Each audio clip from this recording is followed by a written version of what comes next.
પોતાનું રક્ષણ અને દેશનું રક્ષણ કરવા માટે આપણી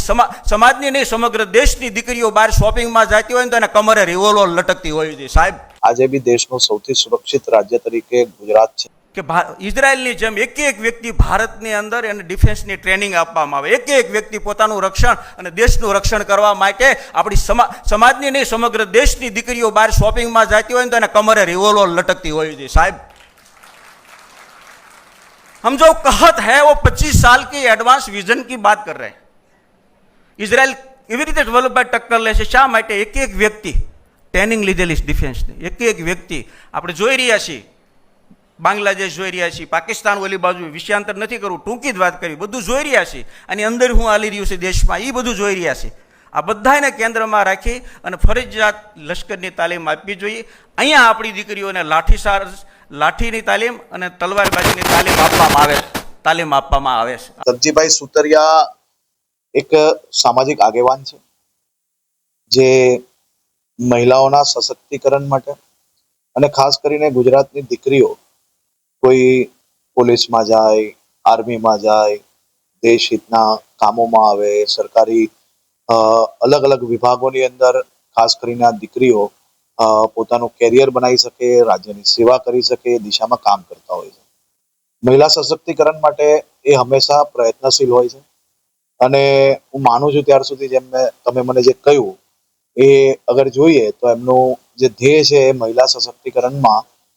આવનારા દિવસોમાં વધુમાં વધુ દીકરીઓ બી પોતાના સશક્તિકરણ માટે આ પ્રકારના ટ્રેનિંગ લે, આ પ્રકારની જે પોતાનું કોન્ફિડન્સ છે એ ડેવલપ કરે તે માટે બોલ્યા હશે હું માનું છું। અને ખાસ કરીને ગુજરાતની સુરક્ષાની વાત કરીએ તો આજે બી દેશનું સૌથી સુરક્ષિત રાજ્ય તરીકે ગુજરાત છે અને ગુજરાત એક જ એવું રાજ્ય છે કે જ્યાં દીકરીઓ પર બનેલી ઘટનાઓમાં કડકમાં કડક પગલાં જ માત્ર ભરાતા નથી પરંતુ એ કોર્ટની અંદર બી લડીને રાજ્ય સરકારે દીકરીઓ પર જો કોઈ ઘટના બની હોય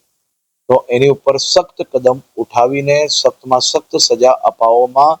ગુજરાત સફળ થઈ છે। તમે સૌ એના સાક્ષી છો કે 100 દિવસ અંદર ગુજરાતની અનેક દીકરીઓને ન્યાય અપાવવામાં ગુજરાત સરકારને સફળતા પ્રાપ્ત થઈ છે। ખાસ કરીને જઘન્ય અપરાધમાં તો ફાંસીની સજા, હમણાં જ 2 દિવસ પહેલાની વાત છે, ભરૂચ જિલ્લાના અંકલેશ્વરમાં માત્ર 72 દિવસની અંદર કેસ ચાલીને ગુનેગારને ફાંસીની સજા સંભળાવવામાં આવે। કે સુરત શહેરની વાત હોય કે પછી ભાવનગરની વાત હોય કે પછી અલગ અલગ જિલ્લામાં ઐતિહાસિક જે ચુકાદા આવ્યા છે એ જોશો તો જ અંદાજો આવશે કે આપણા રાજ્યમાં તારીખ પે તારીખની જે માન્યતા હતી, જે લોકો એવું માનતા હતા કે સામાન્ય રીતે કોઈ ઘટના બને તો વર્ષ સુધી આપણે તારીખ પે તારીખ મહેનત જ કરવી પડે પરંતુ ન્યાય ના મળે, પરંતુ ગુજરાતની અનેક અદાલતોએ આ પ્રક્રિયામાંથી લોકોને જે વિશ્વાસ કાયમ અને વધુ વિશ્વાસ બની શકે તે માટે જે પ્રકારના પગલાઓ લીધા છે અને ગુજરાત પોલીસે એક પછી એક ચાર્જશીટો જે ગણતરીના દિવસોમાં ફાઇલ કરી છે, માત્ર 2 વર્ષની અંદર 11 થી વધારે લોકોને ફાંસી 100 દિવસની અંદર અપાવી એ ખૂબ મોટો વિષય છે અને ગુજરાતની સુરક્ષા, શાંતિ, સલામતી એ આપણે સૌ લોકો આ જ પ્રકારે વધુ મજબૂત બને અને આવી કોઈ ઘટના ગુજરાતમાં બને જ નહીં તે પ્રકારની પરિસ્થિતિ ઊભા કરવા માટે ભૂપેન્દ્રભાઈ પટેલની સરકાર કાયમ છે। જગજીભાઈએ હંમેશા મહિલાઓ સશક્ત થાય,